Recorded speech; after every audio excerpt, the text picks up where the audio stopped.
رعول رعیتہ، اس کے بچوں کے بارے میں پوچھا جائے گا، والمرأۃ راعیۃ فی بیت زوجہا، اور بیوی سے اس کے شوہر کے گھر کے بارے میں پوچھا جائے گا، ہر ایک سے اس کے ماتحت کے بارے میں پوچھا جائے گا، شوہر سے اس کی بیوی کے بارے میں پوچھا جائے گا، اس کی اولاد کے بارے میں، تو نیک کر سکتا تھا، ان بچیوں کو پردے پر لا سکتا تھا، ان بچوں کو فحاشی گانے بجانے سے تو بچا سکتا تھا، تو نے یہ کیوں نہیں کیا؟ وہاں تو حاجی نمازی غازی بنتا رہا اور دین پوری سورہ نور گر رہی تھی۔ شادی میں جاؤ، ہمارے علاقے کے، ہم نام نہیں لیتا، ایک بہت بڑی مسجدیں بناتے ہیں، اچھا کام کرتے ہیں، نکاح میں پیغام آیا جی آپ نکاح پڑھائیں، وہاں تو مرد اور عورت کا ایک ساتھ اختلاط تھا، ہم نے کہا چلے جائیے، ہمیں کسی نے کہا آپ کے مدرسے کو 10-15 لاکھ روپے مل جائیں گے، ہم نے کہا ہم نے اپنے دوست کو بھیجا کہ ان سے جا کر کہو آپ نے خیر کے بڑے کام کیے ہیں، بیچ میں پارٹیشن کر لیجئے تاکہ خواتین ادھر ہو مرد ادھر ہو، پوری قرآن کی سورت ہے، آیت نہیں، پوری سورت ہے نور، اللہ نے حکم دیا، کہ لگے یہ نہیں ہو سکتا ہم سے، میں نے کہا پھر اس اللہ نے مجھے یہ نہیں کہا تھا مدرسہ چلانا، اللہ نے یہ کہا تھا کہ اپنے دین کے ساتھ غداری نہیں کرنا، میں نے کہا مدرسے کو تو ہم تالا لگا سکتے ہیں لیکن اس طرح سے ہم چندہ حاصل نہیں کر سکتے، اور آپ کو مبارک ہو کچھ لوگ پہنچے چندہ لینے کے لیے کہ حاجی صاحب چندہ دیں گے تو کام ہو جائے گا، میں نے کہا یہ مسجد کی ایک ایک اینٹ تیرے بارے میں پوچھے گی، یہ نیکی کا کام نہیں کہ وہاں قرآن گر گیا، قرآن کو شریعت کو تو نے ہلکا کر دیا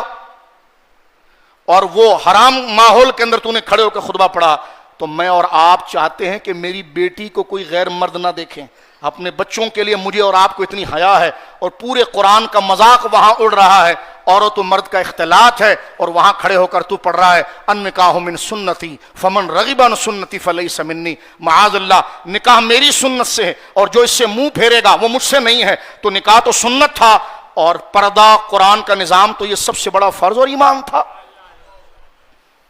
کس نے تمہیں کہا مسجدوں کے لیے چندہ کرو؟ کس نے تمہیں کہا کہ گناہ میں شامل ہو کر نیکی کماؤ؟ یہ شریعت نے نہیں کہا، جرت پیدا کرو، اللہ تم سے یہ نہیں پوچھے گا کہ تم نے مسجد بنائی، اللہ یہ پوچھے گا کہ تم نے قرآن کے اس حکم کا پاس کیوں نہیں رکھا۔ دیکھیں کیا کہا جا رہا ہے مجھ سے اور آپ سے، فرمایا کہ ہر شخص اپنے ماتحت کے بارے میں پوچھا جائے گا، امام سے اس کے مقتدیوں کے بارے میں پوچھا جائے گا، اور شوہر سے اس کی اولاد اور اس کے بیٹیوں اور بیٹوں کے بارے میں پوچھا جائے گا، بیوی کے بارے میں، اور بیوی سے پوچھا جائے گا، حضور سید عالم صلی اللہ علیہ وسلم فرماتے ہیں، اور عورت سے اپنے خاوند کے گھر کے بارے میں، وہ نگہبان ہے، امور خانہ کے بارے میں پوچھا جائے گا۔ نوکر اپنے مالک کے اوپر نگہبان ہے، اس کو ڈیوٹی دی 8 گھنٹہ کام کرے گا، وہ پہلے ہی بھاگ جاتا ہے، نوکری پوری نہیں کرتا ہے، بعد میں پکڑو تو کہتے ہیں غریب آدمی گزارا نہیں ہوتا، تو نوکری چھوڑو، اس سیٹ کو دھوکہ کیوں دے رہے ہو، اس کے سامان کو چرا رہے ہو، جیب میں لگ کے جا رہے ہو، چوکیدار کو آدھا دے دیا آدھا خود رکھ دیا، اس کی چوری کر رہے ہو، اور صرف اس لیے خوش ہو رہے ہو کہ میں غریب ہوں۔ رسول کریم نے فرمایا کہ نوکر سے کیا نظام اسلام کا دیکھیں، ہاں سبحان اللہ، حضور سید عالم فرماتا ہے نوکر اپنے مالک کا نگہبان ہے اور اس سے اس کی ذمہ داری کے متعلق پوچھا جائے گا، اور ایک شخص اپنے باپ کے مال کا نگہبان ہے، اس سے اس کی ذمہ داری کے بارے میں پوچھا جائے گا، اور تم میں سے ہر شخص کسی نہ کسی چیز کا نگہبان ہے اور اس سے اس چیز سے متعلق پوچھا جائے گا۔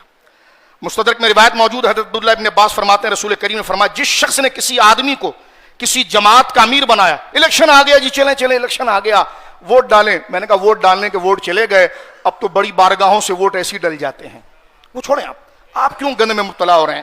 حضرت عبداللہ ابن عباس کہتے ہیں کہ رسول کریم نے فرمایا جس شخص نے کسی آدمی کو کسی جماعت کا امیر بنایا، حالانکہ اس کی جماعت میں اس سے زیادہ اللہ کے فرمان بردار بندے تھے، تو بنانے والے نے اللہ اور اس کے رسول اور تمام مسلمانوں کے ساتھ خیانت کی ہے۔ بوجھ اٹھا لینا، سال میں ایک دفعہ میلاد اگر بخشوا دیتا ہے تو پھر ہمیں بتا دینا، وہ میلاد مقبول ہوگا تو بخشوائے گا نا، ہم صرف ایک دینی ٹچ کے لیے اس کو آگے رکھ دیتے ہیں، قرآن خوانی، یہ سب چیزیں اپنی جگہ پر جائز اور مستحب ہے جبکہ وہ مقبول ہو اور اس کی شرائط کے ساتھ۔ حضرت علامہ متقی ہندی رحمہ اللہ فرماتے ہیں حضرت عبداللہ ابن عباس نے فرمایا کہ رسول کریم کا ارشاد ہے جس آدمی نے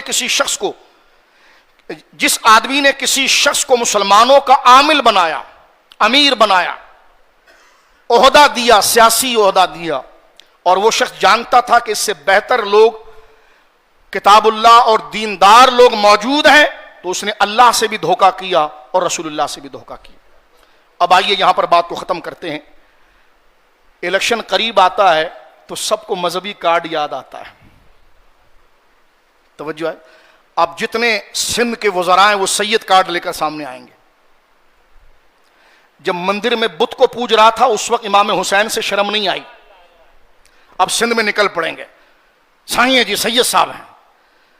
آپ حضور کی حدیث پڑھ کے دیکھیں, اتنا زیادہ وہ رگڑا جائے گا کہ جو حضور سید عالم. مجھے بتائیے, آپ کا اگر کاروبار ہو, آپ کے دکان میں آپ کا بیٹا گلے سے چوری کر رہا ہو, خدا نہ کرے, اور آپ کا نوکر چوری کر رہا ہو, آپ کو دکھ کس کا زیادہ ہوگا؟ تو حضور کو کوئی دکھ نہیں ہوگا. یہ جو انکمنگ رکھی ہے نا ہاتھ چومنے کی, تو آؤٹ گوئنگ قبر میں شروع ہو جائے گی. یہ گنبد کے نیچے لوگ تلاوت کر کے خود ثواب پائیں گے, تو خدا کے بارگاہ میں پہنچے گا. اور صرف یہ سمجھنا کہ گنبد بنا دیا گیا, بات ختم ہو گئی, اس سے جان نہیں چھوٹے گی.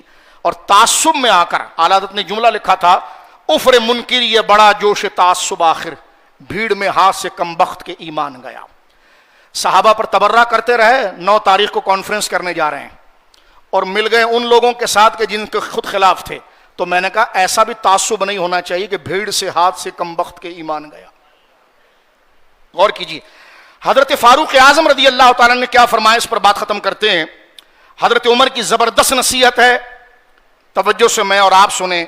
حضرت عمر رضی اللہ تعالیٰ نے فرمایا, کسی شخص کی نماز اور روزے سے تم دھوکے میں نہ آنا. سن رہے ہو,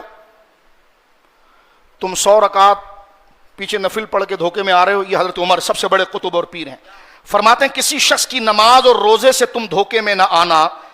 جو چاہے نماز پڑھے اور جو چاہے روزہ رکھے, چاہے جتنا روزہ رکھے, چاہے جتنی نماز پڑھے, اس سے متاثر نہیں ہونا.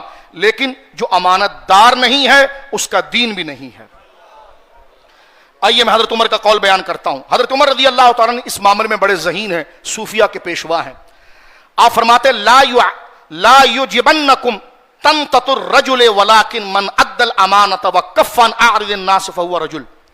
فرمایا تمہیں کسی آدمی کا رکھ رکھاؤ تعجب میں نہ ڈالے کہ اس کا لباس کیسا ہے, اس کی پگڑی کیسی ہے, اس کی تقریر کیسی ہے, اس کی نمازیں کیسی ہیں. فرمایا نہ, اس سے متاثر نہیں ہونا. صحیح معنوں میں بھلا آدمی وہ ہے جو امانت کا حق ادا کرے, منصب کا حق ادا کرے اور لوگوں کی عزتوں سے تعرض نہ کرے. دوسری جگہ حضرت عمر فرماتے لا تنظروا الى صلاة امرئ ولا صيام ولكن انظروا الى عقله وصدقه. فرمایا تم کسی شخص کی نماز اور اس کے روزے کی طرف سے نہ دیکھو, بلکہ اس کی سمجھداری اور اس کی سچائی کو دیکھو. اس کی سمجھداری اور اس کی سچائی کو دیکھو. اور مجھے اور آپ کو اس کٹہرے میں آ جانا چاہیے. حضرت عمر کہتے ہیں مجھے تم لوگوں سے, 2 لوگوں سے کوئی ڈر نہیں ہے, ایک کھلا مومن اور ایک کھلا کافر. مجھے ان دونوں سے کوئی ڈر نہیں ہے. جو کھلا مومن ہے وہ کھلا مومن ہے, جو کھلا کافر ہے وہ کھلا کافر ہے. لیکن حضرت عمر کہتے وَلَٰكِنْ أَخَافُ عَلَيْكُمْ مُنَافِقًا يَتَعَزَّهُ بِالْإِيمَانِ وَيَعْمَلُ لِغَيْرِهِ. فرمایا لیکن مجھے ڈر اس منافق سے ہے جو نام ایمان کا لیتا ہے اور ایمان کے نام کی آڑ لے کر ناجائز کام کرتا ہے. فرمایا مجھے کھلے کافر سے کوئی ڈر نہیں, کھلے مومن سے کوئی ڈر نہیں, لیکن جو مذہبی لبادہ اڑتا ہے اور کام ناجائز کرتا ہے, حضرت عمر کہتے ہیں مجھے اس بندے سے سخت ڈر ہے. اللہ اکبر, اس بندے سے سخت ڈر ہے. ایک دفعہ حضرت عمر رضی اللہ تعالیٰ بیٹھے ہوئے تھے تو ایک آدمی آیا گواہی کے لیے. تو آپ نے اس سے پوچھا تو جس بندے کی گواہی دے رہا ہے تو اس بندے کو مقبول الشہادت یعنی تو اس کو اچھا آدمی سمجھتا ہے؟ اس نے کہا جی حضرت اچھا نہیں میں سمجھتا ہوں. فرمایا تو اس کا پڑوسی ہے؟ کہنے لگے نہیں پڑوسی تو میں نہیں ہوں اس کا. فرمایا تو اس کے ساتھ کبھی تو نے سفر کیا ہے؟ کہنے لگے میں سفر نہیں کیا. تو کہا تجھے کیسے پتا چلا یہ اچھا آدمی ہے؟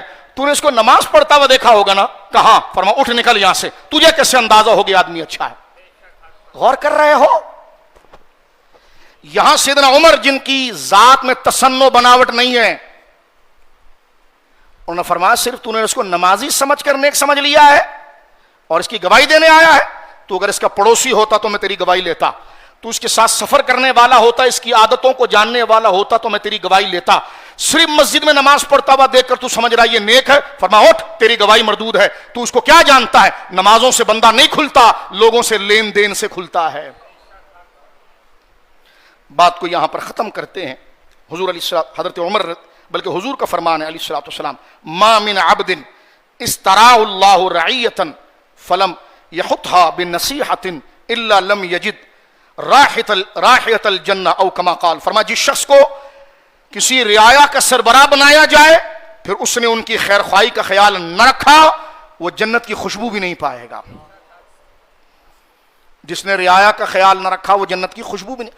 حضرت عمر جا رہے تھے, سن 18 ہجری میں مدینے میں قحط سالی ہو گئی تھی, کھانے کو نہیں تھا. بکری کو ذبح کرتے تھے تو بکری کی کھال اتارتے تو ہڈی ہوتی تھی, گوشت نہیں ہوتا.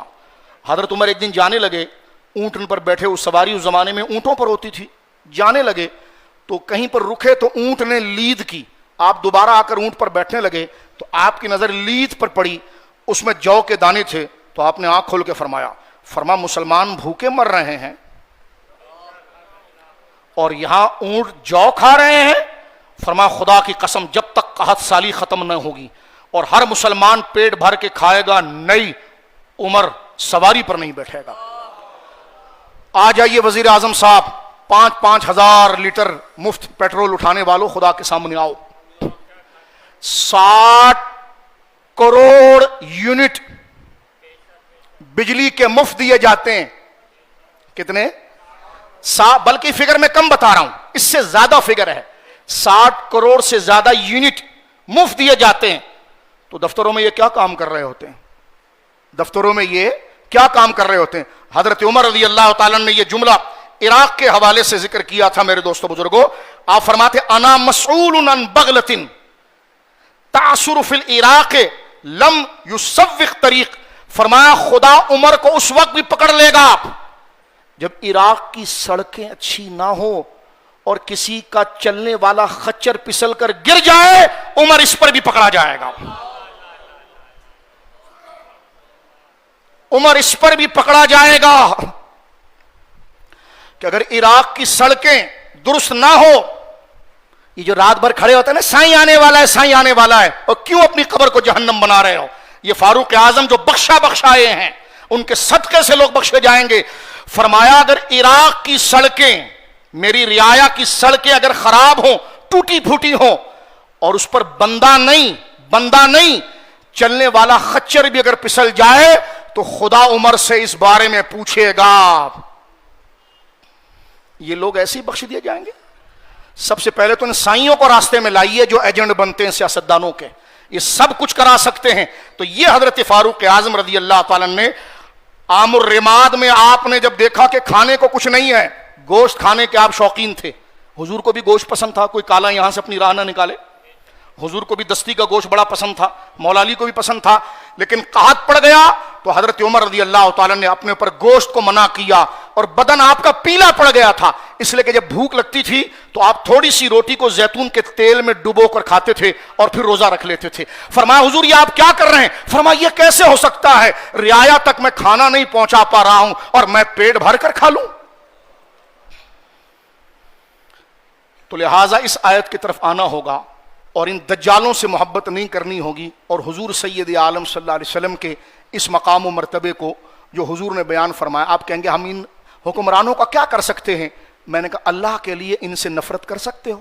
کہاں؟ میں نے کہا وہ کرو, محبت نہیں کرنا ورنہ پکڑائی میں آؤ گے. حضرت عمر کا یہ جملہ آپ دیکھیں کہ اگر سڑک, وہ تو فرات کے کنارے پر پیاس سے کتا مر جائے وہ الگ مسئلہ ہے, ٹھیک ہے جی, وہ کتا مر جائے الگ مسئلہ ہے. ابھی دیکھو کتنے 1000 روپے پکڑے گئے ایک بندے سے, یہ کوئی نیا نہیں, اس سے پہلے ہمارے وزیر اطلاعات سے 500 ارب تھے, اس سے پہلے ایک ڈاکٹر صاحب تھے ان پر بھی تھے. تو کیوں اپنی قبر کالی کرتے ہو؟ آؤ میں اور آپ اس آیت کے سامنے آئیں. یہ اسلام کا نظام حکومت ہے, ان کو پتا ہے کہ جب اسلامی نظام آئے گا تو پھر چور کو چور کی سزا ہوگی, دجال کو دجال کی سزا ہوگی, کرپشن والے کو کرپشن والے کی سزا ہوگی. میں دوبارہ تمہیں تپانے کے لیے جملہ کہنا چاہتا ہوں, افغانستان نے بڑا اچھا کام کیا, پہلی فرصت میں ساری سیاسی جماعت کو کلیپس کیا, فرمایا یہی دجال اور چور ہیں, کاش ہمارے ملک میں ایسا ہو جائے, ان چوروں سے راستہ صاف ہو جائے, ورنہ آج اٹھا کر دعا کرو خدا ان کو تتر بتر کرے. مل کر کہو غریب 35,000 میں گزارا نہیں کر سکتا, جج 15 لاکھ روپے میں بھی گورنمنٹ سے پیٹرول لیتا ہے, ہیں تو دعا کرو سیہزم الجمع ویولون الدبر.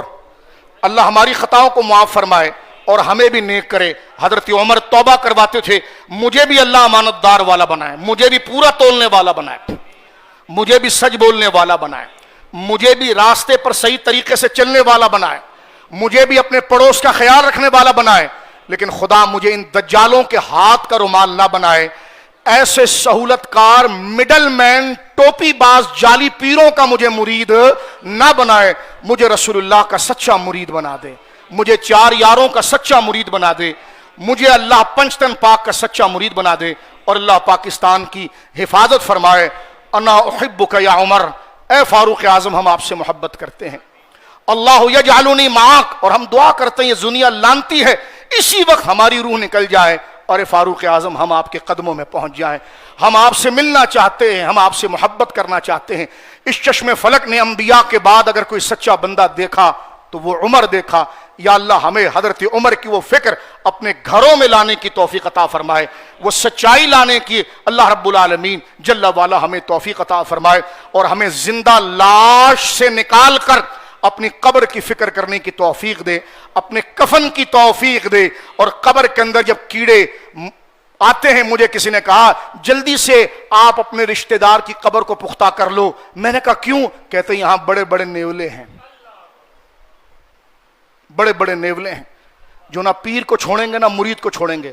بچے گا وہ جو رسول اللہ کا سچا مرید ہوگا, جو چار یار کا مرید ہوگا. اللہ ہمیں شریعت کا متبع فرمائے, جو ہم کہتے ہیں اللہ عمل کی توفیق عطا فرمائے. نوجوانوں غلامی میں نہیں آنا, غلامی کرنا ہے چار یاروں کی کرنا, پنجتن پاک کی کرنا, رسول اللہ کی کرنا. مل کر کہو اسلام, شریعت مصطفیٰ, اور صرف پاکستان. وآخر دعوانا الحمدللہ رب العالمین.